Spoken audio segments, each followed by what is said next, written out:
Next जो हमने करने हैं वो है एओर्टिक स्टेनोसिस। ठीक है, the most common of all the valvular abnormalities is the aortic stenosis. इसमें होता क्या है कि एओर्टिक वॉल जो होता है उसकी स्टेनोसिस हो जाती है, जिसकी वजह से क्या होगा, एओर्टा क्या कर रहा था, एओर्टिक वॉल्व कि जो ब्लड था लेफ्ट वेंट्रिकल का उसको बॉडी में लेके जा रहा था। ठीक है, अब जब ये वॉल बंद हो जाएगा स्नोज हो जाएगा तो उसकी वजह से क्या होगा, लेफ्ट वेंट्रिकल का सारा ब्लड जो है वो पीछे ही जमा होना शुरू हो जाएगा, उसके अंदर ही, आगे ही नहीं जा पाएगा क्योंकि एओर्टिक वॉल भी नहीं खुल रहा, स्टेनोज्ड हुआ हुआ है, मतलब खुला तो हुआ है लेकिन उसमें से ब्लड बहुत कम जा रहा है। तो लेफ़्ट वेंट्रिकल में जब ब्लड जमा होगा तो लेफ़्ट वेंट्रिकल हाइपरट्रॉफी हो जाएगी। ठीक है, इसकी कॉजेज़ क्या होती हैं, कॉन्जेनिटल होता है, मतलब बच्चों के अंदर इसकी कोई, मतलब वैसे तो ये इसकी 3 होते हैं ना कस्प्स, लेकिन अगर कंजेनिटली ही बाइकस्प्स हों तो ये उनमें होता है। कल्सिफाइड हो कंजेनिटली या सेनाइल डिजेनरेशन हो जाए, जैसे बंदा बूढ़ा हो तो इसकी डिजेनरेशन शुरू हो जाती है। और rheumatic heart disease, again rheumatic heart disease किसी भी वॉल्व को ख़राब कर सकता है। और सिम्टम्स आपने इसके याद रखने हैं, BAS। ठीक है, इससे याद रखने हैं, B for breathlessness, A for angina and S for syncope. और ये क्यों होते हैं, सबसे मोस्ट कॉमन इसका जो सिम्टम होता है वो इंजाइना होता है। इंजाइना क्यों होगा, क्योंकि जो ब्लड है ना वो हार्ट में से निकल के ही तो कोरोनरी आर्टरीज़ को जाना था और हार्ट को मिलना था। अब आगे से एओर्टिक वॉल्व बंद है तो कोरोनरी आर्टरीज़ में ब्लड फ्लो नहीं होगा, जब नहीं होगा तो एंजाइना का अटैक आएगा ना। तो मोस्ट कॉमनली एंजाइना के साथ पेशेंट आते हैं। सिनकोपी क्यों होगी, क्योंकि ब्लड सप्लाई ब्रेन को नहीं जा रही, एओर्टिक वॉल्व बंद है तो सिनकपी होगी, पेशेंट बेहोश हो जाएगा। ठीक है, और मतलब सिनकपी होता है कि बस गया आप। ठीक है, और इसके अलावा ब्रेथलेसनेस होगी क्योंकि ब्लड पीछे लंग्स की तरफ जा रहा है, बॉडी को नहीं मिल रहा, और हार्ट फेलियर हो जाएगा, इसका वर्स्ट प्रोग्नोसिस होता है। ठीक है, उसके बाद सडन डेथ हो सकती है। ठीक हो गया, उसके बाद आता है इसके साइंस। साइंस क्या होंगे, एपेक्स बीट जो होगी वो डिस्प्लेस नहीं होगी, सस्टेन्ड होगी। हार्ट साउंड्स लेते हैं दूसरा, तो जो हार्ट साउंड्स होंगे उसमें A2 जो होगा साउंड, मतलब कि A2 साउंड मतलब एओर्टिक साउंड, वो सॉफ्ट होगी। ठीक है, अब यहाँ पे डिफरेंस आपने चेक करना है, माइट्रल स्टेनोसिस में जो उसकी आवाज़ थी वो ज़्यादा थी, लेकिन एओर्टिक स्टेनोसिस में जो A2 कंपोनेंट है वो सॉफ्ट है और S4 साउंड आएगी। S4 साउंड जो है ना वो एओर्टिक स्टेनोसिस में आती है। S3 साउंड किस में आपने अभी पढ़ी है, माइट्रल रिगर्गिटेशन में S3 साउंड सुनी है ना आपने, तो S4 साउंड जो होगी वो एओर्टिक स्टेनोसिस में होगी। दरअसल जब फोर्सफुल एट्रियल कंट्रैक्शन होती है ना तब ये लेफ़्ट वेंट्रिकल की हाइपरट्रॉफी हुई हो।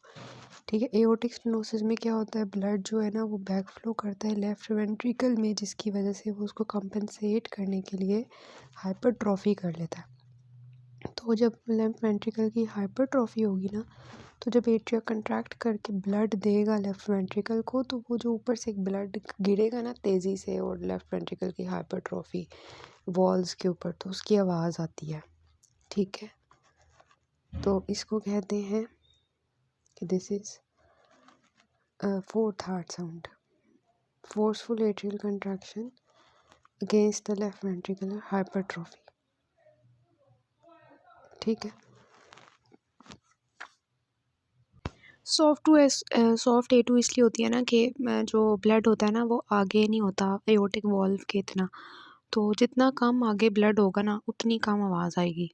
ठीक है, तो इस वजह से तो एओर्टिक वॉल्व बहुत आहिस्ता से बंद होगा क्योंकि इतना ब्लड का प्रेशर तो है ही नहीं है, ब्लड तो आगे है ही नहीं है ना इतना, इस वजह से। और S4 साउंड मैंने आपको बता दी है, हाइपरट्रॉफी की वजह से आती है। और pulse low volume slow rising होगी, और इसको इसलिए कहते हैं पल्स स्टारडस एट पार्वस। ठीक है, वो इसलिए कम होगी ना कि ब्लड बॉडी को नहीं जा रहा और पल्स प्रेशर भी नैरो होगा। और उसके बाद जो है मरमर इसमें जो होता है वो इजेक्शन सिस्टलिक मरमर होता है। ऑब्वियसली सिस्टली के दौरान ही तो एओर्टिक वॉल्व के अंदर से ब्लड गुजरा होता है ना, तो सिस्टलिक मरमर ही आएगा और इजेक्शन सिस्टलिक मरमर आएगा। और कहाँ पे आएगा? एओर्टिक एरिया में, राइट सेकंड इंटरकॉस्टल स्पेस में। और ये रेडिएट करता है कैरोटिड्स में, ये आपने याद रखना है। एक्जिला में कौन रेडिएट कर रहा था? Mitral regurgitation. एओर्टिक स्टेनोसिस का कैरोटिड्स की तरफ जा रहा है। और लेग रेज़ के दौरान जो है ये इंक्रीज़ होता है मरमर, और स्टैंडिंग और वज़ल्वा के थ्रू डिक्रीज़ होता है। स्फीयर एओर्टिक स्टेनोसिस अगर लेट मरमर हो, पैराडॉक्सिकल स्प्लिटिंग हो, S2 की इनऑडिबल A2 हो, पल्सेस पार्वस एटार्डस हो, मतलब पल्सेस वीक हो, स्लो राइजिंग हो, तो उसमें जो है ना एओर्टिक स्टेनोसिस स्फीयर को लेबल करते हैं। अब मैनेजमेंट ये है कि जो एसिम्प्टोमेटिक पेशेंट्स होंगे उनको कंजर्वेटिवली मैनेज करेंगे। और इसके अलावा जो है इसकी जो ट्रीटमेंट ऑफ चॉइस होती है वो इसकी होती है एओर्टिक वॉल्व की रिप्लेसमेंट। जितने भी सिम्टोमेटिक एसिम्प्टोमेटिक पेशेंट्स हैं उन सब में हम जो है रिप्लेसमेंट करते हैं। और जो है ना एओर्टिक का जो है ना वो इसकी करते हैं। अगर सिम्टोमेटिक हो, वॉल्व एरिया 0.8 सेंटीमीटर स्क्वायर हो, तो फिर हम ये करते हैं। और जो सर्जरी टॉलरेट नहीं कर सकते उनके लिए हम बैलून वेल्वुलोप्लास्टी करते हैं। और क्योंकि मतलब जो एओर्टिक, वैसे तो एओर्टिक वॉल्व रिप्लेसमेंट ही हम करते हैं, ठीक है। दैन एओर्टिक रिगर्गिटेशन है, इसमें ये होता है कि जो क्योंकि वॉल्व इतना कॉम्पिटेंट नहीं है, तो जिसकी वजह से वो प्रॉपर्ली क्लोज नहीं करते, तो ब्लड फ्लो जो है वो एओर्टा से लेफ्ट वेंट्रिकल में फ़्लो करना शुरू कर देता है। इसको कहते हैं एओर्टिक रिगर्गिटेशन। कॉजेज़ क्या है? Rheumatic heart disease, infective endocarditis, ठीक है, hypertension, aortic dissection, rheumatic fever, syphilis, ये सब कुछ, ठीक है। सिम्टम्स क्या होंगे इसके? एक्यूटली क्या होगा? Pulmonary oedema, hypotension, cardiogenic shock. ये सब कुछ इसलिए होगा ना कि एकदम से एओर्टिक वॉल्व काम नहीं कर रहा, सारा ब्लड पीछे की तरफ आएगा और आगे जाएगा नहीं। पीछे की तरफ आएगा तो पल्मोनरी एडीमा होगा, आगे की तरफ नहीं जाएगा तो हाइपोटेंशन और शॉक। क्रोनिक में क्या है? सिम्टोमेटिक रहेगा। साइंस क्या होंगे? एपेक्स बीट जो है वो डिस्प्लेस्ड होगी, फोर्सफुल होगी, पल्स जो है इसमें लार्ज वॉल्यूम होगी, कोलैप्सिंग होगी, ठीक है। एओर्टिक स्टेनोसिस में जो पल्स थी वो स्मॉल वॉल्यूम थी, स्लो थी। यहाँ पे लार्ज वॉल्यूम कोलैप्सिंग पल्स है। ये इसका MCQ भी होता है कि रिगर्गिटेशन में कोलैप्सिंग पल्स होती है, वाटर हैमर पल्स होती है। उसमें वो एक प्रोसीजर होता है उसमें वाटर हैमर पल्स करने का, तो वो मैंने आपको बेड साइड के साथ बता दिया था कैसे परफॉर्म करते हैं, तो यहाँ पे मैं नहीं बताऊँगी। वो कोलैप्स करती है, ठीक है। मरमर इसमें जो होता है अर्ली डायस्टोलिक मरमर होता है। और ऑब्वियसली अर्ली डायस्टोलिक इसलिए होगा ना कि डायस्ली में अभी कौन से वॉल्व्स खुले हुए हैं हमारे, जो है वो माइट्रल और ट्राइकस्पिड खुले हुए हैं, एओर्टिक बंद हो रहा है। जब एओर्टिक बंद होगा तो उसके बाद क्योंकि वो प्रॉपर्ली बंद नहीं होगा, जिसकी वजह से उसमें से जब ब्लड फ्लो करता जाएगा तो डायस्ली के दौरान ब्लड फ्लो करेगा ना, तो ये बिल्कुल उसके ऑपोजिट है कि माइट्रल रिगर्गिटेशन में जो है वो सिस्टली के दौरान में ओपन रहता था तो ब्लड फ्लो करता था, और यहाँ पे डायस्ली के दौरान में ये ओपन रहेगा जबकि इसको बंद होना चाहिए था, और यहाँ पे भी वो वाला मरमर आएगा, ठीक है। इसके ऑपोजिट हो गया। लेफ्ट टर्नल बॉर्डर पे में फील होता है और expiration sitting forward hand grip से ज़्यादा हो जाता है। स्वेरिटी जो है वो हमें बताती है जितनी ज़्यादा ड्यूरेशन ऑफ मरमर होगी उतनी ज़्यादा स्वेरिटी होगी।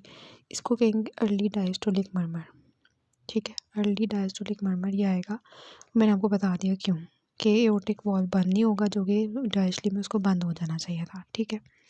इसके अलावा इसमें जो मरमर आता है जो मिड डायस्टोलिक मरमर होता है, एपेक्स पे फील होता है स्फीयर एओर्टिक रिगर्गिटेशन में, उसको कहते हैं ऑस्टिन फ्लिंट मरमर, ठीक है। ये क्यों होता है कि जो ब्लड है ना वो एक्चुअली रिगर्गिटेट कर रहा होता है, तो उसकी वजह से ना माइट्रल वॉल्व का जो लीफलेट होता है ना उसके साथ वो ब्लड जो है ना वो आके टकरा रहा होता है, जिसकी वजह से ना ये वाला मरमर आ रहा होता है। पल्स प्रेशर इसमें वाइड हो जाता है क्रॉनिक के अंदर। और फिर इसमें जो साइंस होते हैं MCQs के लिए आपने याद रखने हैं, और ये कि कौन कौन से होते हैं। वाटर हैमर पल्स मैंने आपको बता दिया कि जो है ना ये इसमें मिलती है हमें, और पहले फोर्सफुल पल्स होती है और फिर कोलैप्स आ जाता है, मतलब एकदम से पहले चल रही होगी फिर कोलैप्स हो जाएगी। फिर इसमें ड्रोजियर साइन होता है। इसको इसमें एक्चुअली ड्रोजियर साइन क्या होता है ये आपने याद रखना है कि फेमरल आर्टरी जो है ना जब उसको हम कंप्रेस करते हैं जब हम फेमोरल आर्टरी को कंप्रेस करते हैं ना, तो उसकी वजह से जो मरमर आता है वो सिस्टलिक होता है, और जब फेमोरल आर्टरी को जो हम डिस्टली कंप्रेस करते हैं तो उसकी वजह से डायस्टोलिक मरमर आता है। तो जब प्रॉक्सिमली कंप्रेस करेंगे तो सिस्टलिक मरमर आएगा, डिस्टली कंप्रेस करेंगे तो डायस्टोलिक मरमर होगा। इसको डबल मरमर कहते हैं। तो कि सिस्टली के दौरान से डायस्टली दोनों के दरम्यान में आएगा, इसको कहते हैं ड्रोजियर साइन। ठीक है, डी फॉर डबल आपने याद रखना है। फिर मुलर साइन होता है। फिर मुलर साइन होता है। इसमें क्या होता है कि यूवला जो होता है उसकी सिस्टलिक पल्सेशंस हो रही होती हैं। फिर मुजर्ट साइन होता है। उसमें क्या होता है कि हार्ट बीट के साथ जो है ना बॉबिंग मूवमेंट होती है हेड की। ठीक है, सर जो है वो ऐसे घूम रहा होता है हार्ट बीट के साथ। ट्रॉपिस साइन क्या होता है कि इसमें जो है ना फेमोरल आर्टरी के ऊपर जो है ना सिस्टलिक और डायस्टोलिक पल्सेस आ रही होती हैं। ठीक है, क्विंकीज पल्स क्या होता है कि जो फिंगर बेड नेल बेड के ऊपर आता है। मोस्ट इंपॉर्टेंटली आपने ड्राउजर्स याद रखना है, क्विंकीज याद रखना है। मोजर्ट्स जो है वो उसमें हेड होगा, मुलर्स में यूवला आपने याद रखना है, ट्रॉबिस में जो है ना फेमोरल आर्टरी के ऊपर जो सिस्टलिक और डायस्टोलिक पल्सेस आती हैं। मैनेजमेंट कैसे करेंगे? वही चीज़ें हैं कि एस इनहिबिटर्स देंगे, डायरेटिक सॉल्ट रिस्ट्रिक्शन करेंगे, उनको कहेंगे कि ज़्यादा काम ना करें, और एनुअल इकोकार्डियोग्राम करवाएंगे। फिर इसमें भी यही होता है, एओर्टिक वॉल्व जब भी खराब होगा ना तो उस केस में हमने क्या करना है, एओर्टिक वॉल्व की रिप्लेसमेंट करनी है, और it is a treatment of choice in the medical emergency. और ये सिम्टोमेटिक और एसिम्टोमेटिक पेशेंट दोनों में करते हैं जब इंजेक्शन फ्रैक्शन जो है वो 55% से कम हो जाए, और डायस्टोलिक और जो लेफ्ट वेंट्रिकल का सिस्टलिक डायमीटर है वो 55 मिलीमीटर से ज़्यादा हो जाए। ठीक है, 46 ईयर्स ओल्ड मैन आपके पास आया है, लेकिन थोड़ा सा बूढ़ा है ना, प्रोग्रेसिव डिस्निया के साथ, एक्सर्शन के साथ, और early diastolic murmur at the base of heart के ऊपर, और 3 फिजिकल साइंस आपने बताने हैं और डायग्नोसिस बताना है। ठीक है, early diastolic murmur at the base of heart, तो this will be peripheral signs आपने बताने हैं वही सारे इसके जो हैं एओर्टिक रिगर्गिटेशन के आपने बताना है। कोलैप्सिंग पल्स आपको मिलती है which is water hammer pulse. Quincke sign मिलता है जिसमें पल्सेशंस आपको मिलती हैं कैपिलरीज बेड नेल बेड्स पे। मुजर्ट साइन आपको मिलता है जिसमें हेड नॉडिंग विद पल्स होती है। ड्रोजियर साइन होता है जिसमें फेमोरल ब्रूई मिलती है, और इसका डायग्नोसिस क्या है, एओर्टिक रिगर्गिटेशन। ठीक है, अर्ली डायस्टोलिक मरमर मैंने आपको बताया एओर्टिक वॉल्व प्रॉपर्ली क्लोज नहीं होता उसकी वजह से होती है। फिर 65 ईयर्स ओल्ड डायबिटिक है, हाइपरटेंसिव मेल है जो कि कंप्लेन कर रहा है चेस्ट पेन की ऑन एक्सर्शन, और शॉर्टनेस ऑफ ब्रेथ है, और इसके अलावा जो है वो एपेक्स स्पीड आपको मिल रही है। इजेक्शन सिस्टलिक मरमर है जो कि कैरोटिड्स की तरफ जा रही है, तो दिस इज़ एओर्टिक स्टेनोसिस। ठीक है, एओर्टिक स्टेनोसिस में आपको इजेक्शन सिस्टलिक मरमर मिलता है जो कि कैरोटिड्स की तरफ जा रहा होता है, और ये आपको इसमें आपको 3 चीज़ें मैंने आपको बताई थी, ब्रेथलेसनेस, एंजाइना, और जो है ना सिनकपी। तो ये इसमें शॉर्टनेस ऑफ ब्रेथ भी आपको मिल रही है, और ये डायग्नोसिस इसका क्या होगा, एओर्टिक स्टेनोसिस। ठीक है, फिर उन्होंने पूछा है इन्वेस्टिगेशंस आप 2 इंपॉर्टेंट क्या करती हैं, सबसे पहले इकोकार्डियोग्राम, दूसरा कार्डिक कैथेटराइजेशन ईसीजी।